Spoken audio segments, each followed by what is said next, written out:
Traditionis Custodes.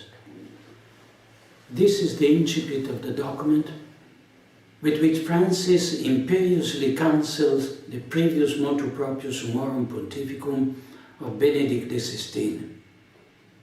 The almost mocking tone of the bombastic quotation from Lumen Gentium will not have escaped notice, just when Bergoglio recognizes the bishops as guardians of the tradition. He asked them to obstruct his highest and most sacred expression of prayer.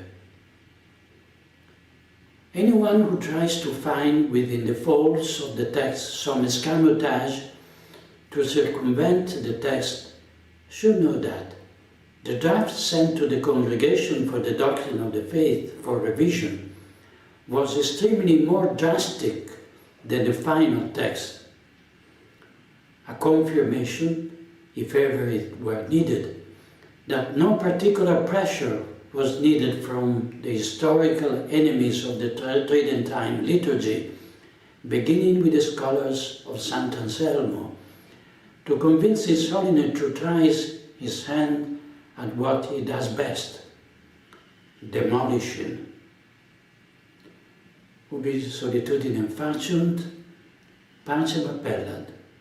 They make a wasteland and call it peace. Francis has once again disavowed the pious illusion of the hermeneutic of continuity, stating that the coexistence of the Vetus and Novus Ordo is impossible because they are expression of two irreconcilable doctrinal and ecclesiological approaches. On one hand, there is the Apostolic Mass, the voice of the Church of Christ. On the other, there is a Montinian Eucharistic celebration, the voice of the Conciliar Church. And this is not an accusation, however legitimate, made by those who express reservation about the Reform, Rite, and Vatican II. Rather, it is an admission, indeed a proud affirmation of ideological adherence on the part of Francis himself, the head of the most extremist faction and progressivism. His dual role as Pope and liquidator of the Catholic Church allows him, on one hand, to demolish it with decrees and act of government, and on the other hand, to use the prestige of his office entails to establish and spread the new religion over the rubble of the old one. It matters little if the ways in which he acts against God, against the Church, and against the Lord's flock are in stark conflict with his appeals to parrhesia, to dialogue, to building bridges, and not erecting walls. The Church of Mercy and the Field Hospital turn out to be empty rhetorical devices, since it ought to be Catholics who benefit from them and not heretic or fornicators. In reality, each of us is well aware that Amoris Laetitia's indulgence toward public concubinage and adulterers would hardly be imaginable toward those rigid ones against whom Bergoglio hurls his dart as soon as he has the opportunity. After years of this pontificate, we have all understood that the reasons given by Bergoglio for declining a meeting with a prelate, a politician, or a conservative intellectual do not apply to the molester cardinal, the heretic bishop, the abortionist politician, or the globalist intellectual. In short, there is a blatant difference in behavior from which one can grasp the partiality and partisanship of Francis in favor of any ideology, thought, project, scientific, artistic, or literary expression that is not Catholic. Anything that even only vaguely evokes anything Catholics seems to arouse in the tenets of Santa Marta an aversion that, it is disconcerting to say the least, if only in virtues of the throne on which he is seated. Many have noted this dissociation, this sort of bipolarity of a pope who does not believe like a pope, doesn't behave like a pope, does not speak like a pope. The problem is that we are not faced with a sort of inaction from the papacy, as could happen with a sick or very old pontiffs, but rather with a constant action that is organized and planned in a sense diametrically opposed to the very essence of the papacy. Not only does Bergoglio not condemn the errors of the present time by strongly reaffirming the truth of the Catholic faith, he has never done this, but he actively seeks to disseminate these errors, to promote them, to encourage their supporters, to spread them on the greatest possible extent, and to host events promoting them in the Vatican, simultaneously silencing those who denounced these same errors. Not only does he not punish fornicating prelates, but even promotes and defends them by lying, while he removes conservative bishops, does not hide his annoyance with the heartfelt appeals of cardinals not aligned with the new course. Not only does he not condemn abortionist politicians who proclaim themselves Catholics, but he intervenes to prevent the Episcopal Conference from pronouncing on this matter, contradicting that synodal path, which conversely allows him to use a minority of ultra-progressives to impose his will on the majority of the Synod Fathers. The one constant of this attitude, noted in his most brazen and arrogant form in Traditionis Custodes, is duplicity and lies. A duplicity that is a facade, of course, daily disavowed by positions that are anything but prudent in favor of a very specific group, which for the sake of brevity we can identify with the ideological left, indeed with this most recent evolution in a globalistic, ecologist, transhuman and LGBTQ key. We have come to a point that even simple people with little knowledge of doctrinal issues understand that we have a non-Catholic Pope, at least in strict sense of the term. This poses some problems of a canonical nature that are not inconsiderable, which it is not up to us to solve, but which sooner or later we have to be addressed. Another significant element of this pontificate, taken to its extreme consequences with Traditionis Custodes, is Bergoglio's ideological extremism. An extremism that is deploring words when it concerns others, but which shows itself in its most violent and ruthless expression when it is he himself who puts it into practice against clergy and laity connected to the ancient rite and faithful to the sacred tradition. Towards the Society of St. Pius X, he shows himself willing to make concessions and to establish a relationship as good neighbors, but towards the poor priest and faithful who have to endure 1,000 humiliations and blackmail in order to beg for a Mass in Latin, he shows no understanding, no humanity. This behavior is not accidental. Archbishop Lefebvre's movement enjoys in its own autonomy and economic independence, and for this reason he has no reason to fear retaliation or commissioners from the Holy See. But the bishops, priests and clerics incardinated in a diocese or religious order know that hanging over them is the sword of Damocles of removal from office, dismissal from the ecclesiastical state, and deprivation of their very means of subsistence. Those who have had the opportunity to follow my speeches and declaration know well what my position is on the Council and on the Novus Ordo. But they also know what my background is, my curriculum in the service of the Holy See, and my relatively recent awareness of the apostasy and the crisis in which we find ourselves.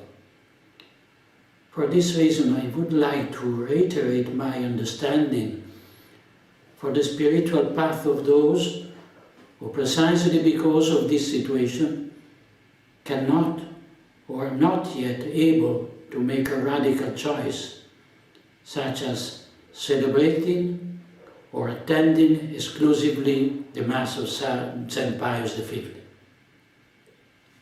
Many priests discover the treasure of the Venerable Tridentine liturgy only when they celebrate it and allow themselves to be permeated by it.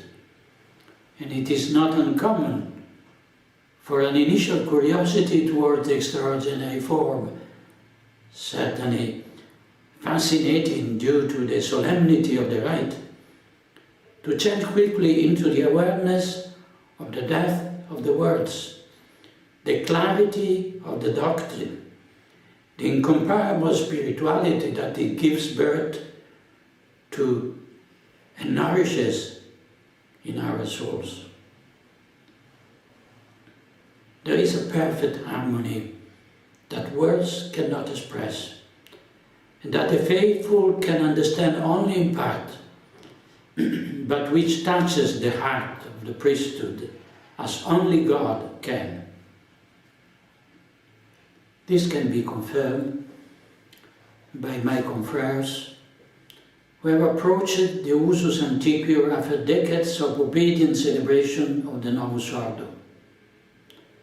A world opens up, a cosmos that includes the prayer of the breviary with the lesson of Matins, the commentaries of the Fathers, the cross-reference to the text of the Mass, the martyrology in the hour of the prayer. They are sacred words, not because they are expressed in Latin, but rather they are expressed in Latin because the vulgar language would demean them, would profane them, as Dom Guéranger wisely observed. These are the words of the bride to the divine bridegroom, words of the soul that lives in intimate union with God, of the soul that lets itself be inhabited by the Most Holy Trinity. Essentially, priestly words, in the deepest sense of the term, which implies in the priesthood not only the power to offer sacrifice, but to unite in self-offerings to the pure, holy, and immaculate victim. It has nothing to do with the rambling of the Reformed rite, which is too intent on pleasing the secularized mentality to turn to the majesty of God and to the heavenly court. So preoccupied with making itself understandable that one has to give up on communicating anything but trivial obviousness. So careful not to hurt the feeling of heretics, as to allow itself to keep silent about the truth just at the moment in which the Lord God makes himself present on the altar. So fearful of asking the faithful for a slighted commitment as to rivalize the sacred song, any artistic expression linked to the worship. The simple fact that Lutheran pastors, modernists and well-known Freemasons collaborated in drafting of that rite should make us understand, if not the bad faith or the willful misconduct, at least the horizontal mentality devoid of any supernatural impetus, which motivated the author of the so-called liturgical reform, who, as far as we know, certainly does not shine with the sanctity with which the sacred author of the text of the ancient Missale Romanum and of the entire liturgical corpus shine. How many of you priests, and certainly also many lay people, in reciting the wonderful verses of the Pentecostal sequence, were moved to tears, understanding that your initial predilection for the traditional liturgy had nothing to do with a sterile aesthetic satisfaction, but had evolved into a real spiritual necessity, as indispensable as breathing. How can we explain to those who today would like to deprive you of this priceless good, that blessed rite has made you discover the true nature of your priesthood, and that from it, and only from it, you are able to draw strength and nourishment to face the commitments of your ministry? How can you make it clear that the obligatory return to the Montinian rite represents an impossible sacrifice for you? Because in the daily battle against the world, the flesh and the devil, it leaves you disarmed, prostrated, and without strength. It is evident that only those who have not celebrated the Mass of St. Pius V can consider it as an anointing tinsel of the past, which can be done without. Even many young priests, accustomed to the Novus Ordo since their adolescence, have understood that the two forms of the rite have nothing in common, and that one is so superior to the other as to reveal all its limits and criticisms, to the point of making it almost painful to celebrate. It is not a question of nostalgia, of a cult of the past. Here we are speaking of the life of the soul, its spiritual growth, ascesis and mysticism, concept that those who are their priesthood, who see their priesthood as a profession, cannot even understand, just as they cannot understand the agony that a priest's soul feels in seeing the Eucharistic spaces desecrated during the grotesque rite of communion in the era of the pandemic farce.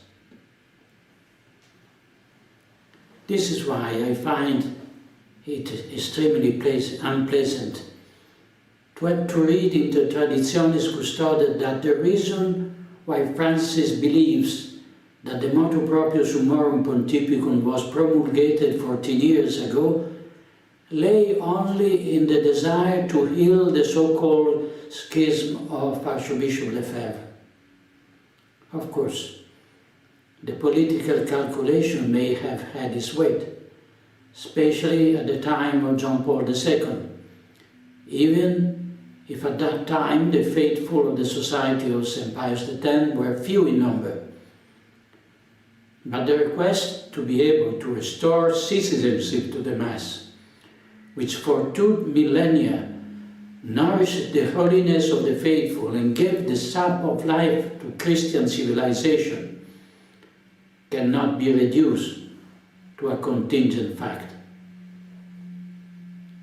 With this motu proprio, Benedict XVI restored the Roman Apostolic Mass to the Church, declaring that it had never been abolished. Indirectly, he admitted that there was an abuse by Paul VI, when in order to give authority to his rite, he ruthlessly forbade the celebration of the traditional liturgy.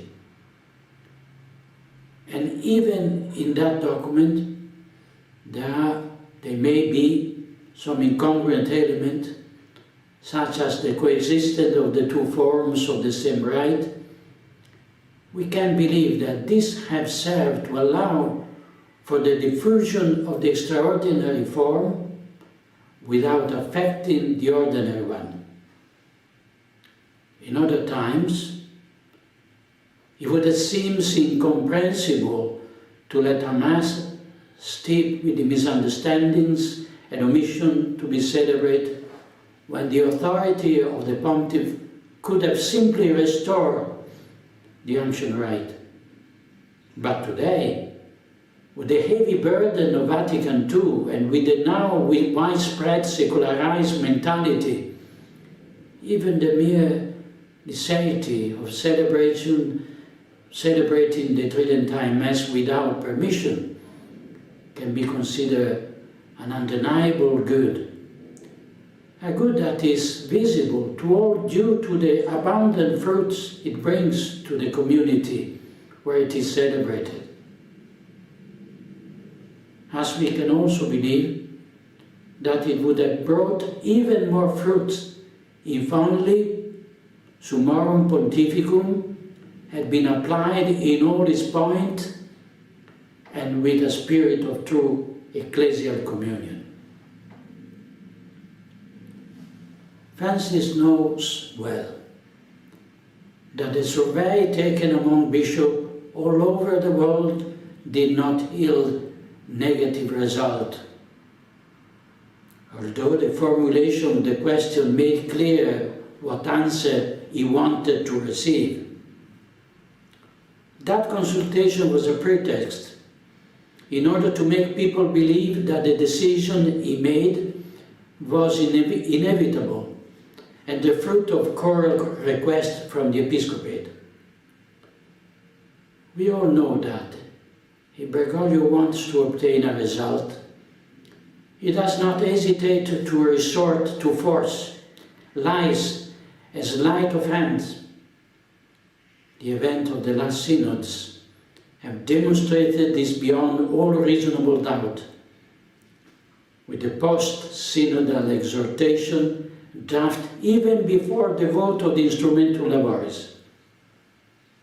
Also in this case, therefore, the pre-established purpose was the abolition of the Tridentine Mass, and the prophecies, that is, the apparent excuse, had to be the supposed instrumental use of the Roman Missal of 1962, often characterized by a rejection not only of the liturgical reform, but of the Vatican Council II itself. In all honesty, one can perchance accuse the Society of St. Pius X of this instrumental use, which has every right to affirm what each of us knows well, that the Mass of St. Pius V is incompatible with the post-conciliar ecclesiology and doctrine.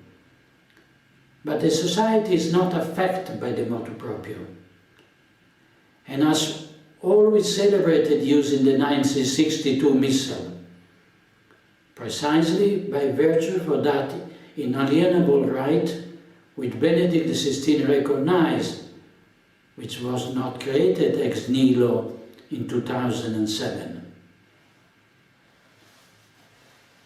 The diocesan priest who celebrates Mass in the church assigned to him by the bishop, and who every week must undergo the third degree through the accusation of zealous progressive Catholic only because he has dared to recite the Confiteor prior to administering communion to the faithful, knows very well that he cannot speak ill of the Novus Ordo or Vatican II, because at the first syllable he would already be summoned to the Curia and sent to a parish church lost in the mountains. That silence, always painful and almost always perceived by everyone as more eloquent than many words, is the price that he has to pay in order to have the possibility of celebrating the Holy Mass of all time, in order not to deprive the faithful of the graces that it pours down upon the Church and the world. And what is even more absurd is that while he hear it said with impunity that the Tridentine Mass ought to be abolished because of its incompatibility with the ecclesiology of the Vatican II, as soon as we say the same thing, that is, that the Montinian Mass is incompatible with the Catholic ecclesiology, we are immediately made the object of condemnation, and our affirmation is used as evidence against us before the revolutionary tribunal of Santa Marta. I wonder what sort of spiritual disease could have struck the shepherds in the last few decades, in order to lead them to become not loving father but ruthless censors of their priests, official constantly watching and ready to revoke all right in virtues of the blackmail that they do not even try to conceal. This climate of suspicion does not in the least contribute to the serenity of many good priests, when the good they do is always placed under the lens of functionaries who consider the faithful link to the tradition as a danger, as anointing present to be tolerated so long as it does stand out too much. But how can we even conceive of a church in which the good is systematically hindered, and whoever does it is viewed with suspicion and kept under control? I therefore understand the scandal of many Catholics faithful, and not a few priests in the face of this shepherd who, instead of smelling his sheep, hungrily beats them with a stick. The misunderstanding of being able to enjoy a right as if it were a gracious concession may also be found in the public affairs, where the state permits itself to authorize travel, school lessons, the opening of activities, and the performance of work, as long as one undergoes inoculation with the experimental genetic serum. Thus, just as the extraordinary form is granted on the condition of accepting the Council and the Reformed Mass, so also in the civil sphere the rights of citizens are granted on the condition of accepting the pandemic narrative, the vaccination, and the tracking systems. It is not surprising that in many cases it is precisely priests and bishops and Bergoglio himself who ask that people be vaccinated in order to access the sacraments. the perfect synchrony of action of both sides is disturbing, to say the least. But where, then, is this instrumental use of the Missale Romano? Should we not rather speak of the instrumental use of the Missal of Paul VI, which, to paraphrase Bergoglio's words, is ever more characterized by a growing rejection not only of the preconciliar liturgical tradition, but all the ecumenical council prior to Vatican II? On the other hand, is it not precisely Francis who considers as a threat to the Council the simple fact that a Mass may be celebrated which repudiates and condemns all the doctrinal deviation of Vatican II? Never in the history of the Church did a council or a liturgical reform constitute a point of rupture between what came before and what came after. Never in the course of these 2 millennia have a Roman pontiffs deliberately drawn an ideological border between the church that he preceded them and the one they had to govern, cancelling and contradicting the magisterium of their predecessor. The before and after, instead, became an obsession both of those who prudently insinuated doctrinal errors behind equivocal expression, as well as of those who, with boldness of those who believe that they have won, propagated Vatican II as the 1789 of the Church, as prophetic and revolutionary event. Before 7 July 2007, in response to the spread of the traditional rite, a well-known pontifical master of ceremonies replied piquantly, "There is no going back." And yet, apparently, with Francis, one can go back on the promulgation of some Summorum Pontificum. And how? If it serves to preserve power and to prevent the good from spreading. It is a slogan which sinisterly echoes the cry of "nothing will be as it was before" of the pandemic farce. Francis' admission of an alleged division between the faithful linked to the Tridentine liturgy and those who largely out and habit or resignation have adapted to the Reformed liturgy is revealing. It does not seek to heal this division by recognizing full rights to a rite that is objectively better with respect to Montinian rite, but precisely in order to prevent the ontological superiority of the Mass of St. Pius V from becoming evident, and to prevent the criticism of the Reform rite and the doctrine it expresses from emerging, he prohibits it. He labels it as divisive. He confines it to Indian reservation, trying to limit its diffusion as much as possible, so that it will disappear completely in the name of the cancel culture of which the conciliar revolution was the unfortunate forerunner.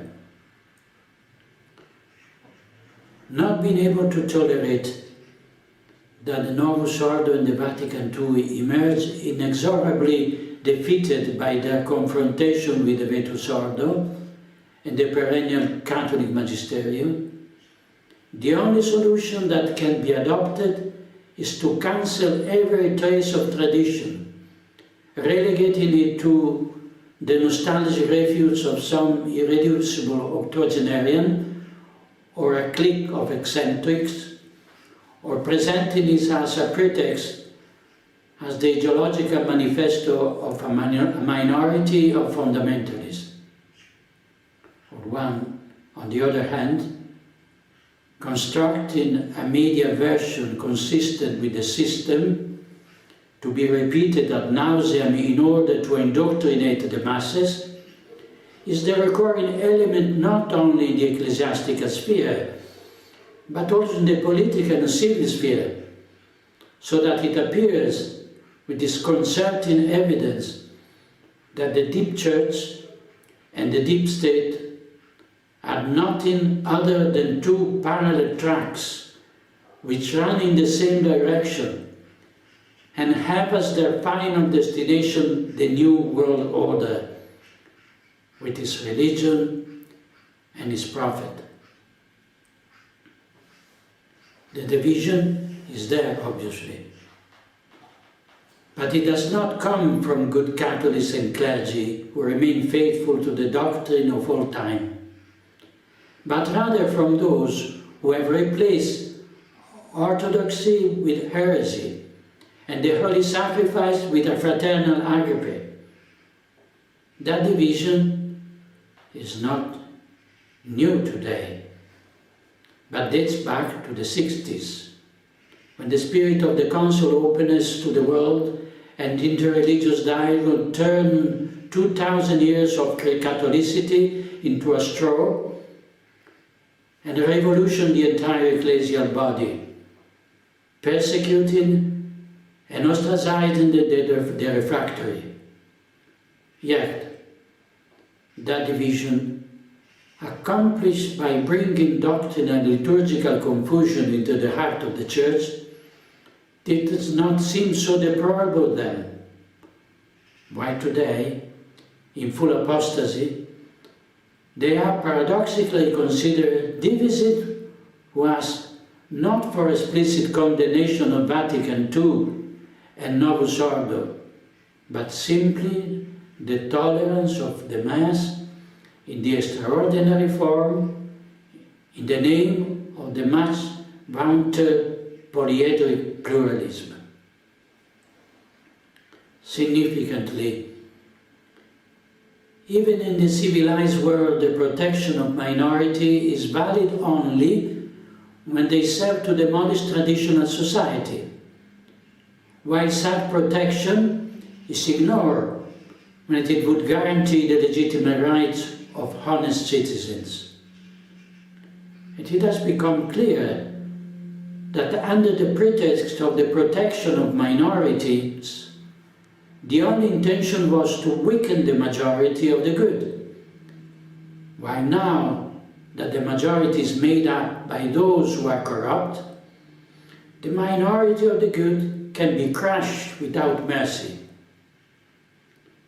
Recent history does not lack illuminated precedent in this regard.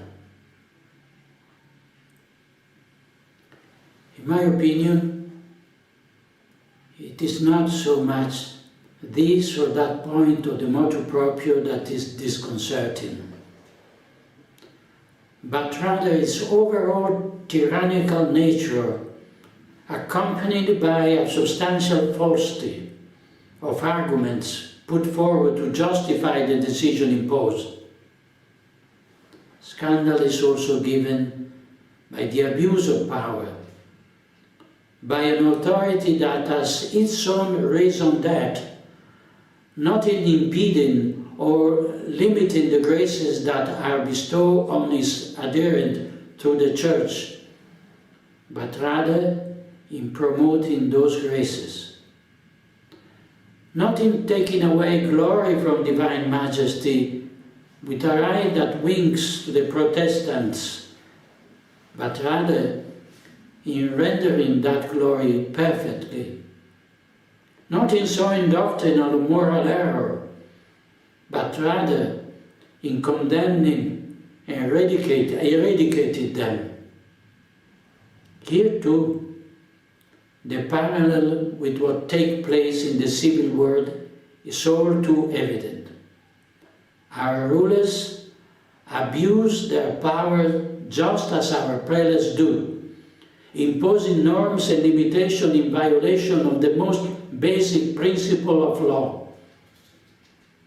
Furthermore, it is precisely those who are constituted in authority on both fronts who often avails themselves of a mere de facto recognition by the rank and file, citizens and faithful, even when the methods by which they have taken power violated, if not the letter, then at least the spirit of the law.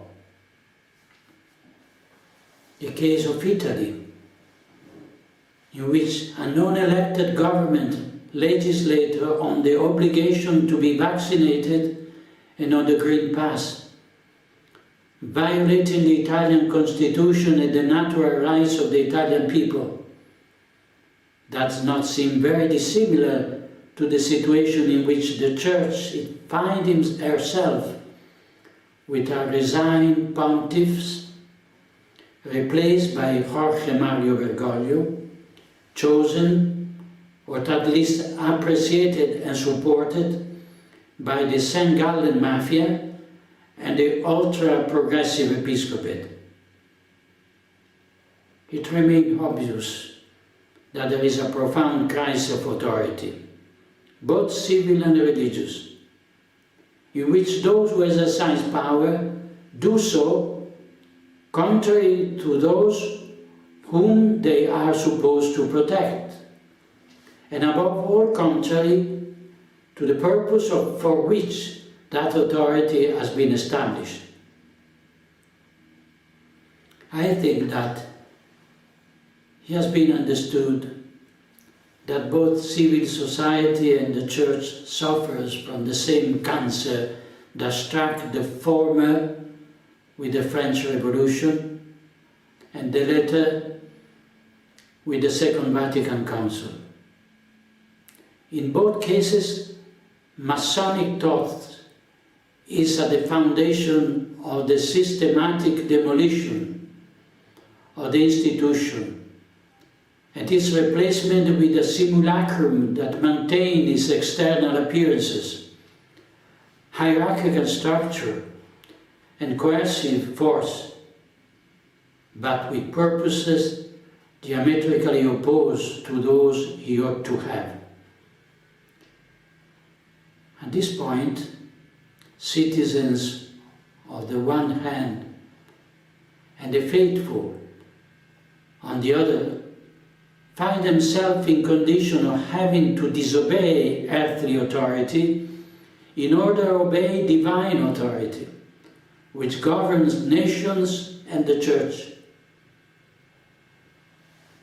Obviously, the reactionaries, that is, those who do not accept the perversion of authority and want to remain faithful to the Church of Christ and to their homeland, constitute an element of dissent that cannot be tolerated in any way, and therefore they must be discredited, delegitimized, threatened, and deprived of their right in the name of a public good that is no longer the bonum commune, but is contrary. Whether accused of conspiracy theories, traditionalism, or fundamentalism, these few survivors of a world that they wanted to make disappear constitutes a threat to the accomplishment of the global plan, just as the most crucial moment of its realization. This is why power is reacting in such an open, brazen, and violent way. The evidence of the fraud risks being understood by a greater number of people, or bringing them together in an organized resistance, or breaking down the wall of silence and ferocious censorship imposed by the mainstream media. We can therefore understand the violence of the reaction of authority and prepare ourselves for a strong and determined opposition, continuing to avail ourselves to those rights that have been abusively and illicitly denied us. Of course, we may find ourselves having to exercise those rights in an incomplete way, when you are denied the opportunity to travel, if we do not have our green pass, or if the bishop prohibits us from celebrating the Mass of all time in a church in his diocese. But our resistance to abuses of authority will still be able to count on the graces that the Lord will not cease to grant us. In particular, the virtue of fortitude that is so indispensable in times of tyranny. If on the one hand we can see how the persecution of dissenters is well organized and planned, on the other hand, we cannot fail to recognize the fragmentation of the opposition. Bergoglio knows well that every movement of dissent must be silenced, above all by creating internal division and isolating priests and the faithful. A fruitful and fraternal collaboration between diocesan clergy, religious, and the Ecclesia Dei Institute is something it must avert, because it would permit the diffusion of the knowledge of the ancient rite, and well as precious help in the ministry. But this would mean making the Tridentine Mass a normality in the daily life of the faithful, something that is not tolerable for Francis.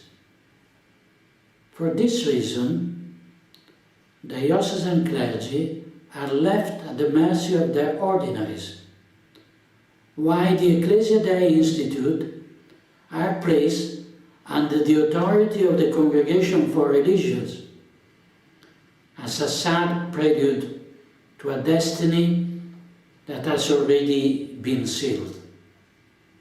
Let us not forget the fate that befell the flourishing religious orders, gifted of being blessed with numerous vocations, born and nurtured precisely thanks to the hated traditional liturgy and the faithful observance of the rule. This is why certain form of insistence on the ceremonial aspect of the celebration risk legitimizing the provision of the commissar and play Bergoglio's game. Even in the civil world, it is precisely by encouraging certain excesses by the dissenters that those in power marginalize them and legitimize repressive measures towards them. Just think of the case of the no-vax movement and how easy it is to discredit the legitimate protest of citizens by emphasizing the eccentricities and inconsistencies of a few. It is all too easy to condemn a few agitated people who, out of exasperation, set fire to a vaccine center, overshadowing millions of honest persons who take to the street in order not to be branded with the health passport or fired if they do not allow themselves to be vaccinated. Another important element for all of us is the necessity of giving visibility to our composed protest and ensure a form of coordination for public action. With the abolition of the Summorum Pontificum, we find ourselves taken back 20 years. This unhappy decision by Bergoglio to cancel the motu proprio of Pope Benedict is doomed to inexorable failure, because it touched the very soul of the Church, of which the Lord himself is pontiff and high priest. It is not a given that the entire episcopate, as we are seeing in the last few days with relief, will be willing to passively submit to form of the authoritarianism that certainly do not contribute to bringing peace to soul. The Code of Canon Law guarantees the bishops the possibility of dispensing their faithful from particular or universal law under certain conditions. Secondly, the people of God have well understood the subversive nature of Traditionis Custodes and are instinctively led to want to get to know something that arouses such disapproval among progressives. Let us not be surprised, therefore, if we soon begin to see the faithful coming for ordinary parish life, and even those far from the Church finding their way to the churches where the traditional Mass is celebrated.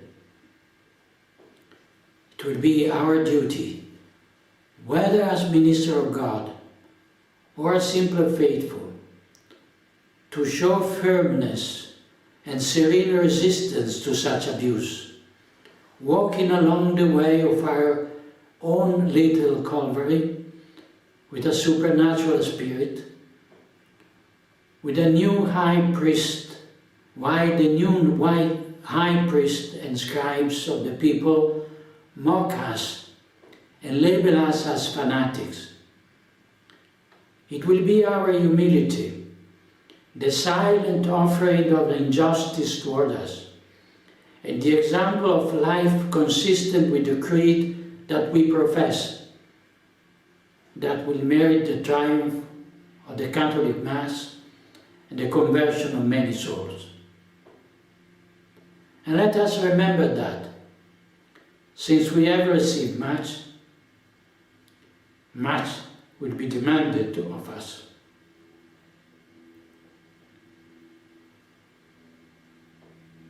What father among you, if his son asks him for bread, will give him a stone? Or if he asks for a fish, will give him a serpent instead? Now we can understand better the meaning of these words. Considering with pain and torment of heart the cynicism of a father who gives us the stones of a soulless liturgy, the serpents of a corrupted doctrine, and the scorpion of an adulterated morality, and who reaches the point of dividing the flock of the Lord between those who accept the Novus Ordo and those who want to remain faithful to the Mass of our fathers.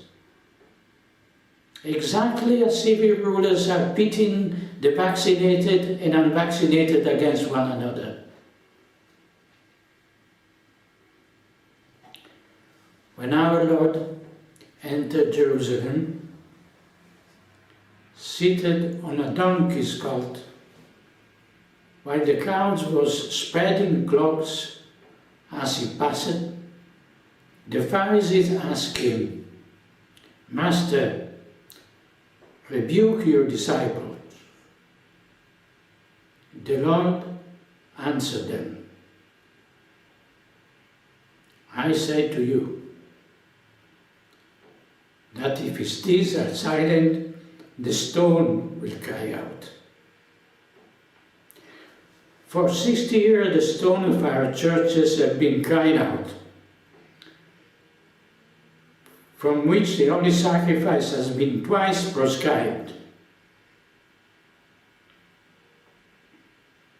The marble of the altars, the column of the basilicas, and the soaring vaults of the cathedrals cry out as well, because those stones consecrated to the worship of the true God today are abandoned or deserted, or profaned by abhorrent rites, or transformed into parking lots or supermarkets, precisely as a result of that counsel that we insist of defending.